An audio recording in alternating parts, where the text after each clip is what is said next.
Bro அடிக்கிற வெயில்ல ரோட்ல தோசைகளை வச்சுட்டு ஆஃப் ஆயில் போட்டு சாப்பிடுங்க ப்ரோ. சாப்பிடுவோம். நீ கேட்டதால மஜாவா பண்ணுறோம். சரி, நான் டாஸ்க் முடிக்கலான்னு அடிக்கிற வெயில்ல ரோட்டில் தோசைகளை எடுத்துன்னு போய் வச்சுட்டேன். ஒரு ½ அன் ஹவருக்கு அப்புறம் வந்து பார்ப்போம். A few minutes later. தோசைகளை பயங்கர சூடாச்சு. வாங்க ஆஃப் ஆயில் போட ஆரம்பிச்சிடலாம்.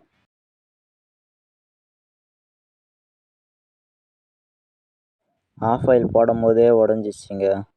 இது வேக இன்னும் ½ அன் ஹவர் ஆகும். இன்னும் ½ அன் ஹவர் கழிச்சு வந்து பார்க்கலாம் வாங்க. ஆஃப் ஆயில் ஆம்லேட்டாக மாறித்துங்க. Half oil ready. வாங்க எடுத்து சாப்பிட்லாம். சூடாக இருக்காது, எடுத்துகிட்டு போயிடலான்னு சொல்லிட்டு பார்த்தா அவ்வளோ சூடாக இருக்குங்க. அதுக்கப்புறம் துணி எடுத்துன்னு வந்து தாங்க எடுத்துகிட்டு போனேன். எப்படி இருக்குன்னே தெரியல. ½ அன் ஹவராக வெயிலே வந்து இருக்கு. சாப்பிட போகிறோம் வாங்க. ஆனாலும் செம்ம சூடுங்க. கையிலே பிடிக்க முடியலங்க ஆஃப் ஆயிலை. ஆஃப் ஆயில் நல்லா தாங்க இருக்கும். ஆஃப் ஆயில் பண்ணுற அவசரத்தில் நம்ம உப்பு போட மறந்துட்டோங்க. அதாங்க ஒரு பிரச்சனை. இதோட இந்த வீடியோ முடியுது. நெக்ஸ்ட் என்ன பண்ண சொல்லிட்டு அடுத்த வீடியோவில் பார்ப்போம். பாய்.